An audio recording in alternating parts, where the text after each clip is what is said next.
right, welcome to our 13th unit, Thermochemistry. Mr. Richardson here, and we're going to start off this unit with phase change diagrams. We've got a couple of them pictured here on the right, a couple phase change diagrams. And what these diagrams show us is, well, we see pressure on one axis and temperature on the other axis. Now watch the temperatures. Sometimes they'll be listed in Kelvin, see the capital K there, and other times they'll be listed in a more familiar unit to us, degrees Celsius. Not that it's a huge deal which one you're working with. It shouldn't make too much of a difference, but make sure you watch out and are paying attention to what units your phase change diagram has on it. So phase change diagrams are unique for each substance. So for example, here we're looking at benzene and water. Now, often we'll work with water because we're very familiar with water, but what these phase change diagrams show us is at what combination of temperature and pressure, at a certain combination, what state of matter or what phase the substance will exist at. Generally, the shape is the same. We have gases always on the bottom and towards the right. That's the same for both benzene and water. Liquids are here in the middle, and solids are generally on the left side of our phase change diagram.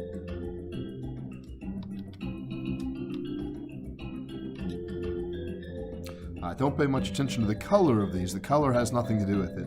It's the words. So vapor, liquid, solid, vapor, liquid, solid. So on a test, you guys will be given something that looks like this, and you'll notice there that there are no words filled in. So you're going to be responsible for knowing, again, bottom right, vapor phase. The middle combination is the water, the middle area is the water. And then over here on the left is almost always your solids. So make sure you guys know which phase exists where, and also make sure you guys are familiar with the terms for when you go from one phase to another. For example, what happens when you go from a gas to a solid? So it'll be down here in the bottom right, and instead of going from gas to liquid, which we're pretty familiar with, we cross over that line, BD, go from gas to liquid, we call it condensation. But what if we cross line CB, and we go from a gas straight to a solid? That one may not be as familiar of a term with you, so make sure you're looking those up and studying them. That would be something you are expected to know for a test. So here's a quick list of some of those. Again, from solid to liquid, those two should be familiar with you. Melting, and liquid back to solid, freezing. Again, two more you should be familiar with. Liquid to gas is vaporization, and gas back to liquid is condensation. The two you may want to study the most are down here.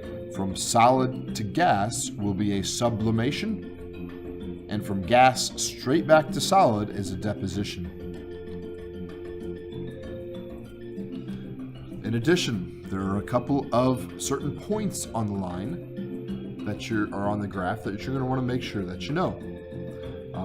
Oftentimes we'll refer to the normal freezing point or normal melting point, and that's the temperature at which a substance freezes or melts at normal atmospheric pressure. And there's three different values we'll work with for normal atmospheric pressures. 1 atmosphere, 101.3 kilopascals, or 760 millimeters mercury.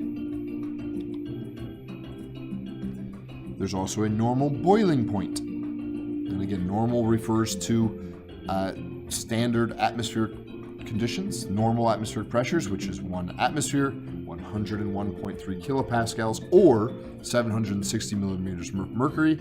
These are each units that measure pressure for us. The triple point, very fun little point on a graph. You see it here. This is where all three phases, solid, liquid, and gas, they all exist at the exact same time. So a fun little point where all parts of the graph meet.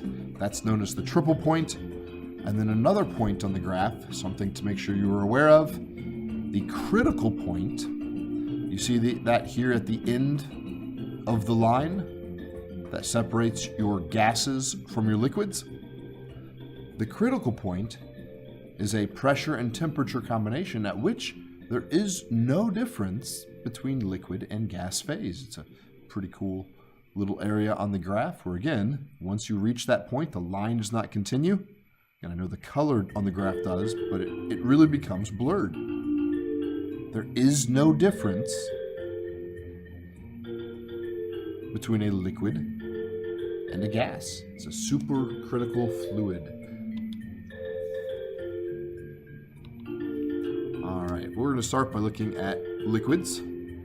Here is a picture of the molecules of a liquid. And again, if you think about it, all different types of matter can exist as a liquid. Even rocks. Rocks can exist as a liquid. In fact, you have probably seen it, if not in person. I have not seen it in person, but I've seen it on TV. We call it lava. Lava is liquid rock. So all substances can exist as a liquid, and when they do, these particles are not quite as densely packed as they are in a solid. So we have a solid, but in a liquid, they're not quite as densely packed. They're moving around one another. They're flowing. What we say is flowing. This little molecule right here can move down to here, and then over there, and then over there. But he is still going to remain close to all of the other particles of that substance. It's not a free-for-all like you get with the gas phase. Again, notice the larger amount of motion of a liquid. Liquids have more energy than solids. So we have to add energy to a solid to melt it into a liquid. We'll look over here on the right then. We have gases. And again, it doesn't matter what type of particle or what type of matter you're talking about. Everything can exist as a gas. Just have to get a high enough temperature or pressure, low enough pressure generally, and get those particles to fly away from each other. Gases are not going to have any contact with their counterparts. So in liquid, they're kind of still held together. With gases, they're going to be flying around. They bump into each other and just bounce off. Almost no attraction whatsoever between these particles. That makes gases have a very small density. And again, a very high amount of energy. Extremely high amount of energy. Think about this liquid. We have to add a whole bunch of energy to get one of these particles just fly away into the gas stage. Finally, coming back around, solids. Solids are packed very tightly. They do not flow. So liquids and gases can both flow. Those particles can move. In solids, that's not the case. Although these particles can vibrate around a fixed position, so you see kind of a little motion line right there. This guy can kind of vibrate back and forth. He can't actually move. This top left atom or molecule or compound is always going to be stuck in that top left corner. He cannot move down here like he could in the liquid phase, and he certainly can't just fly away from the group. He is in a solid formation. So temperatures really measure how fast molecules are moving. So when it's a hot day, that's air molecules, air particles moving very, very fast.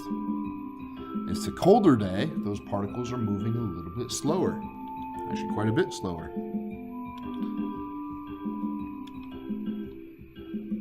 This is the same with liquids. We can expand a liquid based on its temperature. So if you remember the density of water, 1 gram per 1 milliliter, that's actually only applicable at room temperature. If you start to get much colder than that, and that statement's not true, the density of water will actually change. If you get much hotter than that, same thing. The density of water does change. So when we use that 1 gram to 1 milliliter ratio, that 1 gram per milliliter density, we're assuming that we have room temperature water. Even solids, again, they can't flow, these particles can't move past each other, but even solids will expand and contract when they're heated or cooled. If you've ever had a science teacher, I'm not that guy, I apologize, who heated up the metal sphere and stuck it through the metal loop and then allowed it to cool, and it was stuck, you can have the visualization of a metal getting larger or smaller based on its temperature. So here we have phase changes. Again, we talked about these with those phase change diagrams. We're moving from a solid to a liquid, from a liquid to a gas, to a vapor. In order to do that, we have to add energy. Could certainly be in the form of temperature. But here we have our solid. Notice the molecules or atoms are packed very, very tightly, very rigidly, and as we start to add energy, they start to vibrate, they start to move, they start to expand a little bit. Add enough energy, represented by the blue line here, and they're going to start to flow past each other. They're going to start to break some of those bonds that are holding them so rigidly, and they'll now be in the liquid state of matter. Similarly, the liquid, they're now moving. As you continue to add energy, they start to move faster, they start to get more and more spaced out, and eventually you'll add enough energy that they'll start to break free from one another. And now you have the gas phase. For those times when you think you're ready, but then you aren't, and now you're late, you can unlock flexible cancellations. Introducing a rewards program made So, similarly enough, energy can be added to the liquid as the gas. We just talked about that. And here's the really cool part. Of course, you guys won't think it's as cool as I do, but we can actually calculate the exact amount of energy required or released for a phase change with a constant known as the enthalpy of fusion or melting and the enthalpy of vaporization and condensing. So we've award-winning mobile banking. This is banking. It's their bet. So we've seen this word enthalpy before. And substitute that in for the word energy. Enthalpy and energy are the same thing. The enthalpy of fusion or melting, that's solidifying. It's going from a solid to a liquid. Melting is going in the opposite direction, from a liquid back to a solid. And then we also have the enthalpy of vaporization or condensing. So liquid to gas is vaporizing, and vapor back to liquid is condensing. Brings us to our delta H. Again, you guys have seen delta H before, but this chapter we're really going to work with it. This thermochemistry, this heat chemistry. So the amount of energy is a very important role to play. So here we are, vaporization. Vape stands for vape. The amount of energy that it's going to take to vaporize a substance. Now notice we have two different values here. Notice their units. So 2260 joules per gram or 40.7 kilojoules per mole. Again, that's the amount of energy you're going to need to add to turn a liquid into a substance. The exact opposite of that, the amount of energy that is released when you go from the gas phase back to the liquid phase, when you condensate. Negative 2260 joules per gram or negative 40.7 kilojoules per mole. Same exact values, which makes sense. They're just opposite processes, but we've got that opposite sign. This is an exothermic reaction. Heat is released. Again, think about that. Heat is energy. In a gas phase, the molecules are moving a lot faster.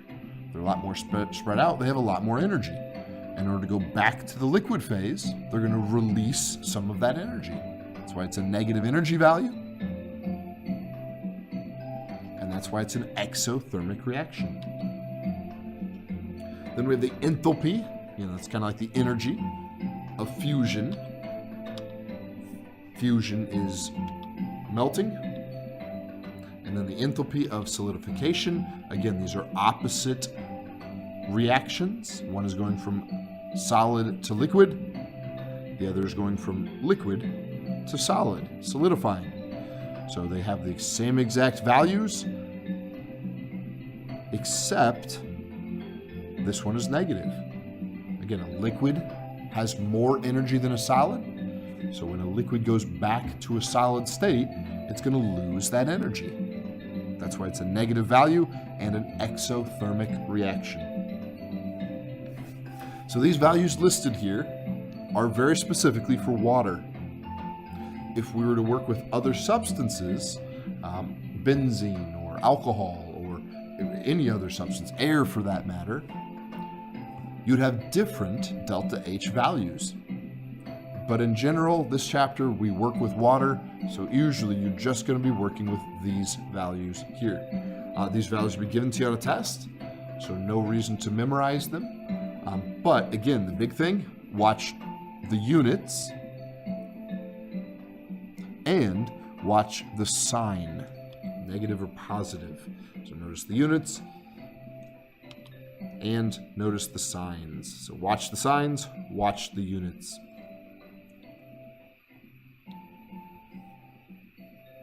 Okay, kind of an interesting thought process or thought thinking question here. Just looking at the values, does it take more energy to vaporize water or melt water? I guess we should say melt ice, but ice is water, so melting ice or vaporizing ice. Well, we'll take a look at the values. Oh, wow. Yeah, it takes a lot more energy, almost 10 times as much energy to vaporize water than to melt water. All right, let's take a look at a couple of examples here. So how many grams of ice, we're looking for mass, at 0 degrees Celsius will melt if 2.25 kilojoules of heat are added? Okay, so question mark, we're looking for mass of grams of ice. We were given 2.25 kilojoules of energy. So we're going to put our kilojoules into joules on the bottom. And then 334 joules per gram. And we'll finish with 6.74 grams of ice can be melted with our 2.25 kilojoules of heat. Or you could use the other variable and go straight from kilojoules to moles, but now you have to go from moles to grams because they're looking for a mass of ice. But you should get the exact same answer. And the choice is yours as to which direction you want to take it. Where did I get these values? Well, from the previous slide, of course. And like I said, I'll give those to you on the test. Just watch what unit you're using. 334 joules per gram or 6.01 kilojoules per mole. One more example. How much heat is absorbed when 24.8 grams of H2O, liquid H2O, at 100 degrees Celsius in 1 atmosphere is converted to gaseous H2O? All right. Looking for an amount of energy, 24.8 grams. We can go straight from grams to joules. And where did this value come from? The previous slide. Or again, if you wanted to, watch which units you're using, but you can go grams to moles, and then moles to kilojoules. They didn't specify what type of heat we're looking for, so the fact that I have joules down here, but kilojoules here shouldn't matter. They didn't specify. If they did matter, we'd have a second amount of work to do, but again, two ways, either way, works exactly the same. Hey, you've got a homework, a little more practice with reading the phase change diagrams, and then some enthalpy conversions, and just to kind of get you guys used to changing the state of matter, which will generally be water for this chapter, so don't think too long and hard about it. It'll almost always be water, but do start to get familiar with some of those delta H vapes and delta H cons and delta H solidifications and delta H meltings.